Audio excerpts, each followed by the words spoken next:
So I'm here to tell you about how at Linea we are using Lido V3 with the aim of finally have sustainable DeFi incentive. So just that's me, so Arthur from Linea, as I mentioned. To start talking a bit more about the problem first, I think you all know that, but this is the DeFi liquidity cycle, right? Like there are many different projects that launch, they need to find adoption. Project can be like a chain, it can be like a DeFi protocol, it can be just token, right? And they need to bootstrap liquidity. So usually you need liquidity to have your token trading without too much slippage. You need to have like healthy liquidation, and also you just need to fight like the powerful network effect of existing liquidity that attract more liquidity, as we can see on many DeFi protocols. So launching a project is quite hard, and like the response to that has usually been like you just issue incentive. Those incentives can be Those incentives can be like just token emissions or like just using your treasury to pay for those incentives. The problem is that they don't last, and when they stop, you usually have a problem of liquidity that runs out, especially because like there is this new project, like the next one, that is also chasing like this liquidity, and we'll have more token to just start looking for it. So like, what's the impact on our industry?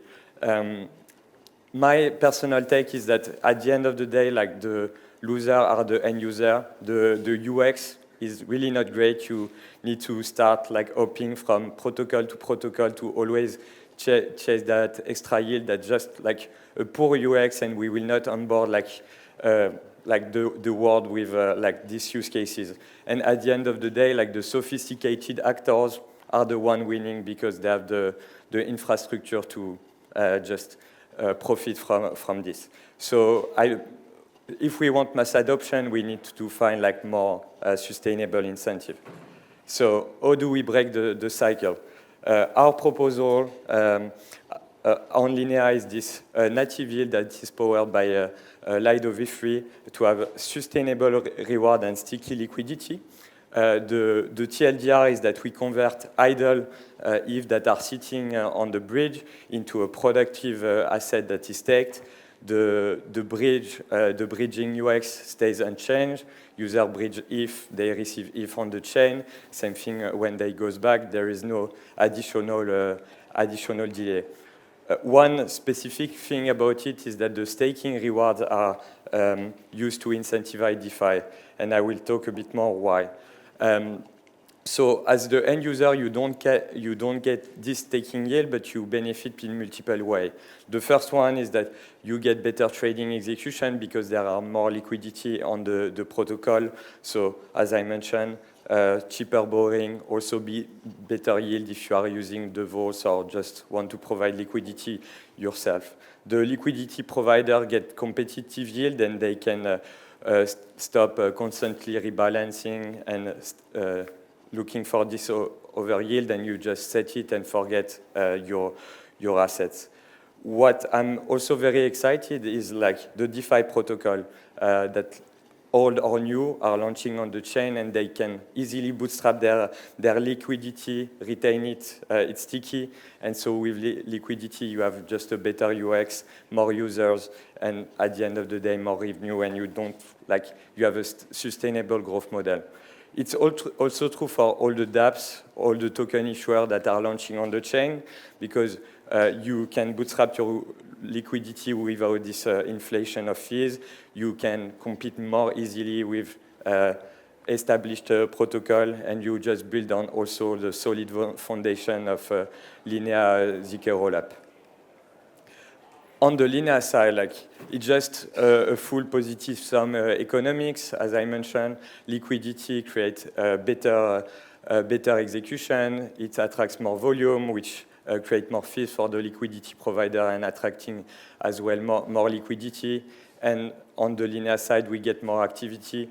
And as you probably know, we are using all the net gas fees to burn ETH and Linea tokens, so overall it's accretive to the full ecosystem. Whenever I heard about extra yield, I'm always a bit worried if I don't hear about the risk. So the important point that I want to stress is our goal is really to have risk-adjusted return. And so the last 6 months we've passed designing and implementing the solution was really, the first focus was minimizing the risk. There are multiple risks that we wanted to avoid. The first obvious one is being non-custodial. Nobody can steal your funds. It's fully protected. Nobody has access to it. When you stake, the other question is slashing, of course. We have 2 mechanisms to protect against it. First, only using the best node operator with a good history without slashing and being around for the long time and following the best practices that you probably know, being SOC 2, having your double signing protection and so on. More importantly, we are using some of the staking fees to fund an insurance mechanism to get also, if anything happens, funds to fund back the user. So you might think you are staking those ETH, so how do you get it back quickly to the user? And so the way we are getting there is by keeping a sizable amount of ETH unstaked in the bridge so that we can proceed instant withdrawals. And the very positive thing about Lido V3, as we heard before, is that if we ever need more liquidity, we can just have STF, 80% of it to refund the user that are withdrawing. So overall, that means at any time you are more than 80% of the liquidity that is available, and you can always have. On the censorship resistance, that's a very tricky part and important for every rollup. You want to be able to always exit, even with a delay, and that's non-trivial, right? You could imagine that the staker try to keep the funds for stake for forever, basically, to get the reward. You can there have been some design of similar native yield in the past that had some permission actor that needed to validate the withdrawal. We implemented the mechanism so that nobody can stop you from withdrawing. If there is no liquidity, the user can force rebalancing and unstaking of the funds so that they stay in control. And in the specific mechanism, you can see our white paper or just talk to me at the end. Would love to talk about it.